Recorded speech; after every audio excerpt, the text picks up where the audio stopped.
low, you can still go. Even when you feel slow, you can still go. Even when there's no hope, you can still go. I never answer to no, man, I still go. Go, go, go, go, go, go, go, go. Brian Giles with Brian Giles MTG, and we're back with more Edge of Eternity spoilers. Starting our list off today, we have Grove of the Burn Willows. That's a land we haven't seen in quite some time. It taps for a color, so you can tap to add a red or green, and each opponent gains a life.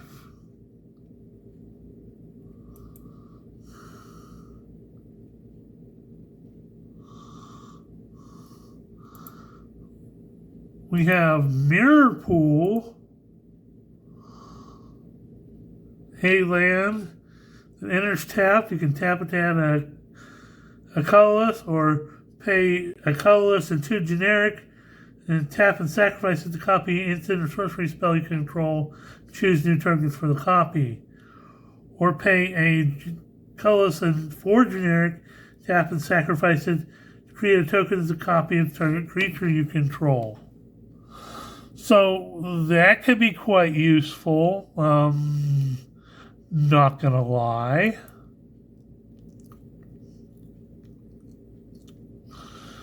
We got some of the rest of the special guests. This is Deafening Silence. White mana for an enchantment. It says each player can't cast more than one non-creature spell each turn. Ouch. Lockdown. More white lockdown. Ooh-haw. Robe of Stars. That really hasn't seen that much play since I think the last time it was seen was in Commander deck out of AFR, maybe. So white and 1 for artifact equipment that you can equip for 1. Equipped creature gets +0/+3, and it has astral projection. So you can pay a white and 1, and you can phase the creature out. Hoo-haw.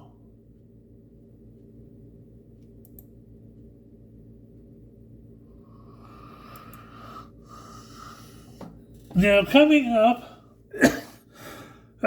is something that I was hoping that they would do ever since they created the Azorius one. Let me see if I can't find that down here. It was way, way, way back. Almost close to the beginning here.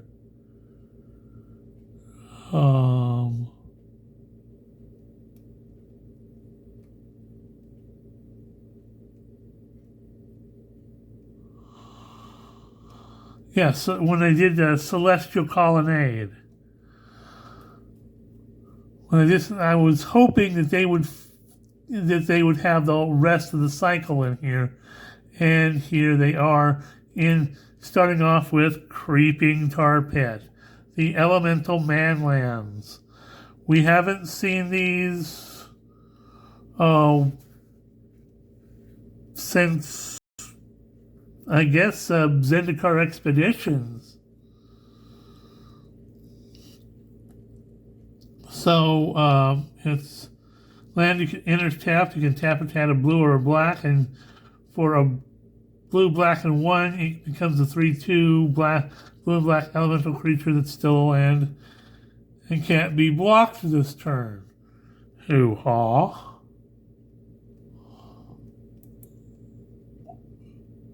We have Hissing Quagmire. It's a land that can't be tapped. It has enters tapped. Tap it to add a black or green.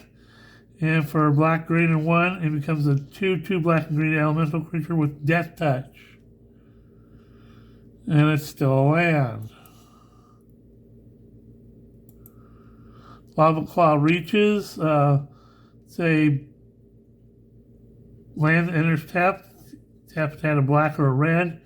For black, red, and 1, it becomes a 2/2 black and red elemental creature with pay X, and this creature gets +X +0 till end of turn. It's still a land. So It has some pumpable abilities on it. Absolutely, it's fun to have, these manlands. Lumbering Falls, it's a land that enters tap it at a green or a blue. And for a green, blue, and 2, it becomes a 3/3 green and blue elemental creature with hexproof. And it's still a land. Needle Spires, land that enters tap to add a red or white. For red, white, and 2, it becomes a 2/1 white, red and white elemental creature with double strike. And it's still a land. Raging Ravine. Land that enters tapped. Tap it to add a green or a red. For green, red, and 2, it becomes a 3/3 red and green elemental creature. Whenever this creature attacks, put a +1/+1 counter on it. And it's still a land. This thing, I think, is probably going to see some of the most use out of all of the manlands, especially with all of the +1/+1 counters love that we're getting in this set. Hoo-haw!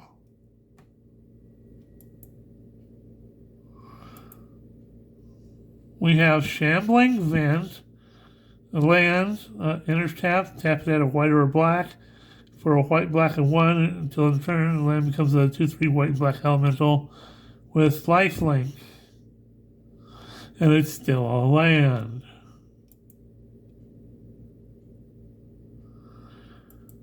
We have Stirring Wildwood. Land that enters tap it to add a green or a white. And for green, white, and 1 until in turn it becomes a 3/4 green and white elemental creature token with reach. Still a land. The Wandering Fumarole is a land that enters tap it to add a blue or a red.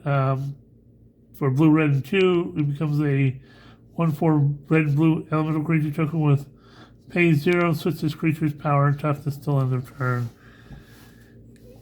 It's still land. Okay. There's also all sorts of shenanigans you can do with that.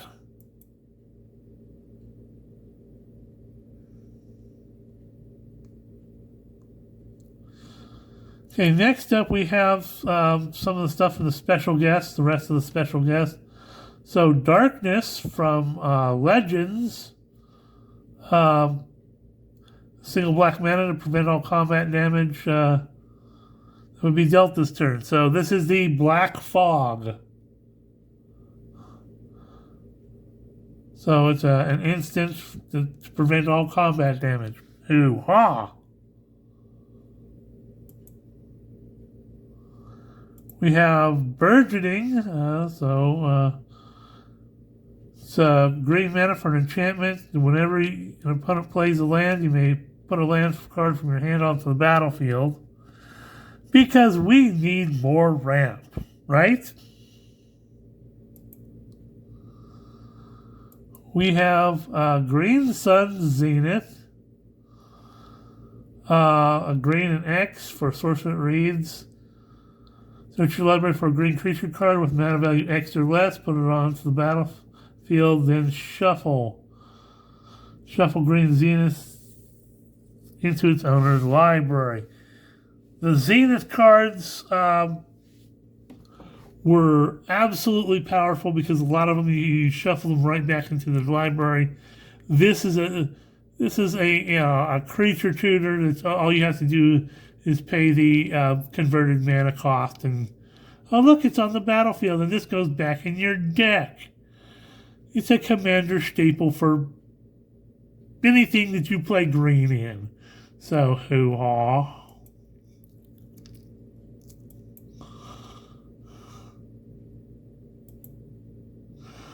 We have Beyond the Quiet, 2 white and 3. Yeah, I think we've gone over this. The exiles all spacecraft and creatures. Nice removal. We have time, space-time anomaly, white, a blue, and 2 for sorcerer reads target player mills cards equal to your life total. Okay, Hope S-Time just got an upgrade. For those of you who don't know that Hope S-Time is a creature out of Final Fantasy that cares about life totals and milling cards. So, hoo-haw.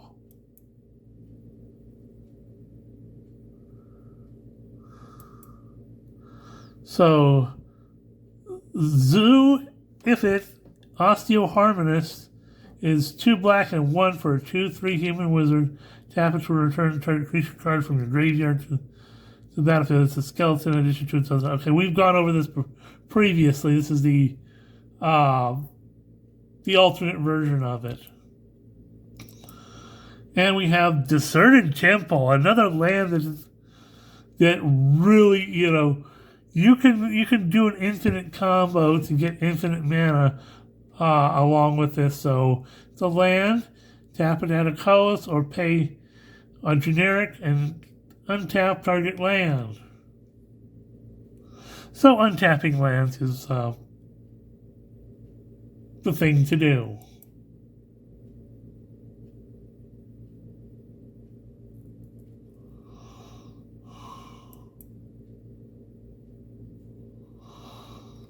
So we gotta go back down here, and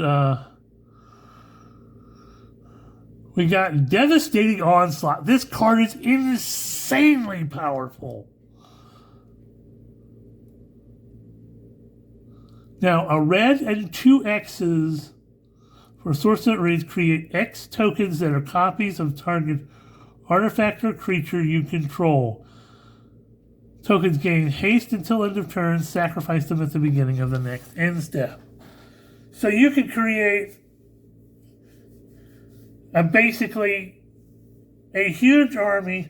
Yeah, you got to pay twice the amount of copies you want to create, but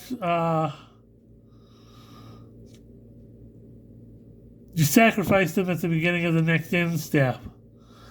But that helps you station up planets and spacecraft, or just create overwhelming numbers for all sorts of stuff. You could create ETB, LTB triggers, just insane amount of possibilities with this card. Yeah, it's sorcery speed. That's the only thing that keeps it from being totally broken.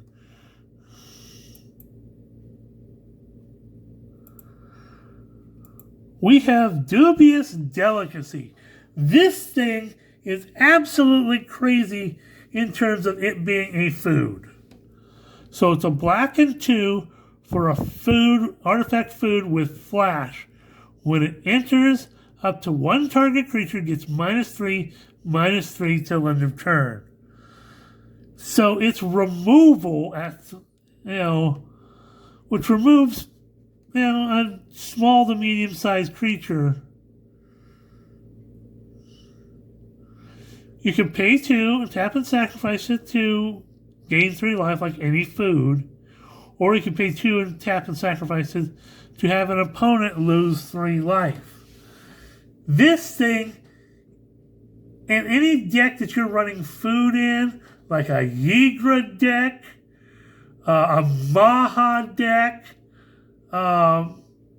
any deck that cares about sacrifice, stuff that cares about opponents losing life,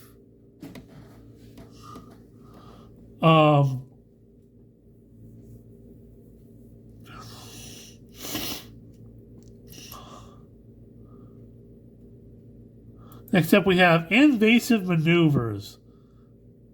Another crazy damage card and a red and 1 for an instant. Deals 3 damage to target creature. And it deals 5 damage if you control a spacecraft. Hoo-ha.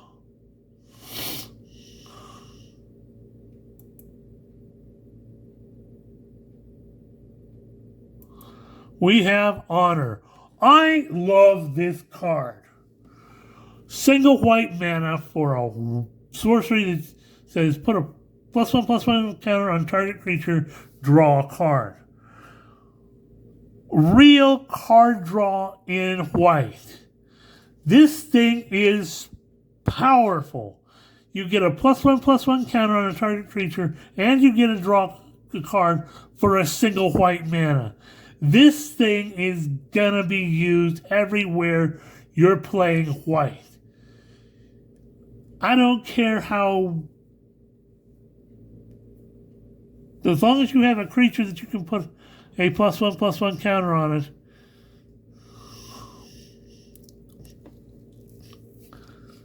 this thing absolutely is gonna be perfect for card draw. For white. Hoo-ha.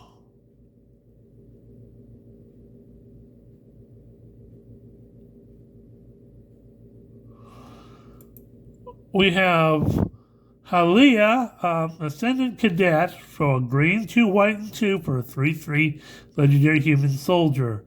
When it enters your attack, put a +1/+1 counter on target creature you control. Whenever one or more creatures you control with +1/+1 counters on them deal combat damage to a player, draw a card. Okay, more card draw. We have Tractor Beam. So, 2 blue and 2 for enchantment that enchant creature or spacecraft with this or enters tapped enchanted permanent. You control enchanted permanent. Enchanted permanent doesn't untap during its controller's untap step. Well, that could be...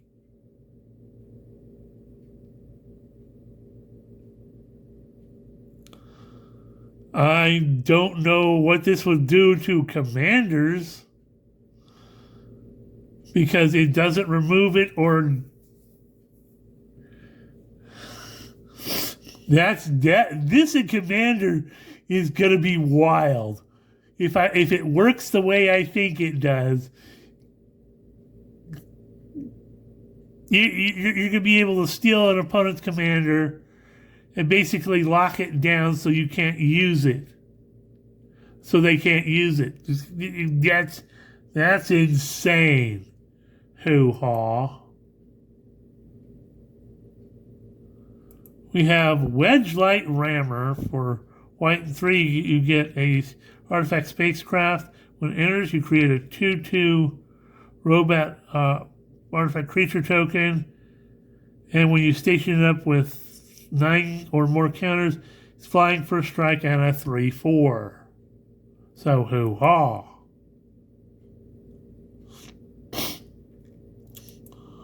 We have Hymn of the Fallen. A black and 1 for a sorcerer that reads Surveil 1, draw a card and lose a life. And if a non-land permanent left the battlefield or spell was warped this turn, you draw another card. Okay, so some black card draw, and if you're doing the void things, you get an extra card. So, hoo-ha. Now, this card is absolutely crazy at uncommon level.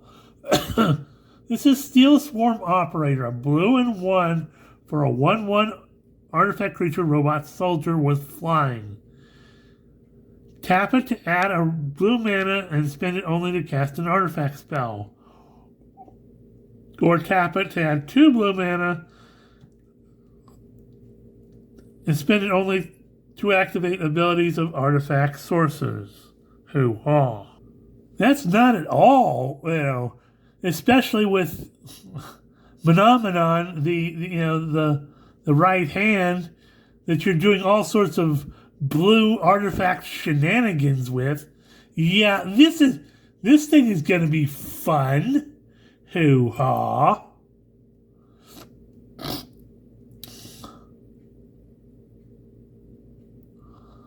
Next up, we have Dual Sun Technique. A white and 1 for an instant read. Target creature you control gains double strike till end of turn. It has a +1/+1 counter on it and draw a card. So white's getting more card draw love, and I think Watsy's starting to realize that white has never had a lot of real card draw unless there was a lot of conditions attached to it. We have Mechan Assembler. So, excuse me. Blue and 4 for 4/4 artifact creature, robot artificer.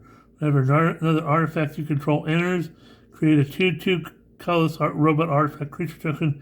It only triggers it once each turn.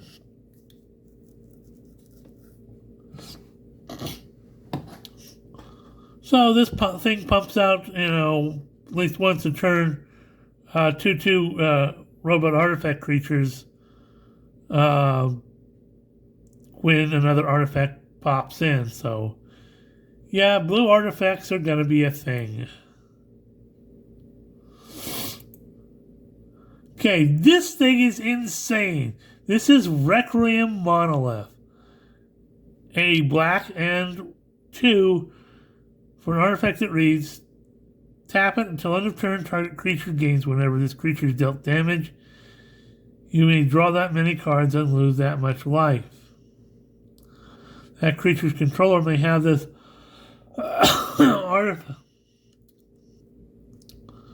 artifact deal 1 damage to it, activate only as a sorcery.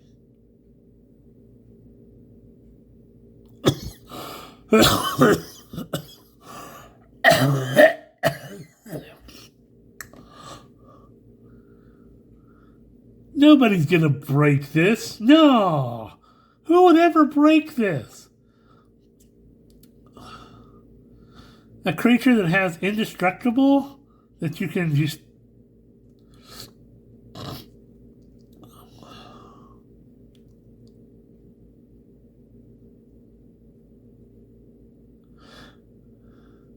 And it's target creature. It doesn't have to be your creature. So you can do it to an opponent. It's going to block.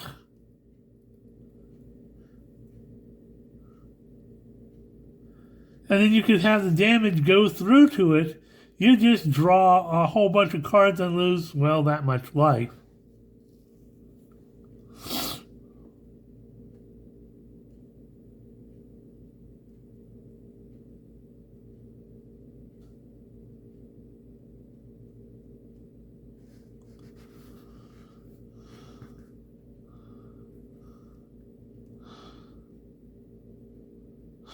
Now, especially if they're using weenie creatures, little 1/1s to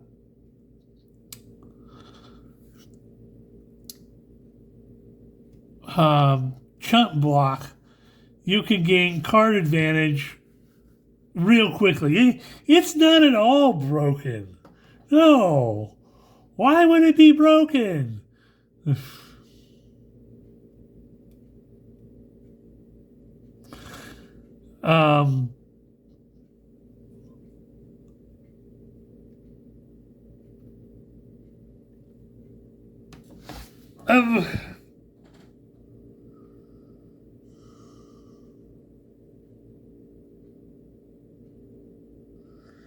Yeah, nobody's gonna break this. No, not at all. Next up, we have Brain Transmission, a blue and 4 for an instant that reads Surveil X, where X is the number of artifacts you control, and draw 3 cards. Okay, that's gonna do all sorts of weird things. We got Mechan Navigator. Oh, we're at 24 minutes. We'll come back to Mechan Navigator on our next video.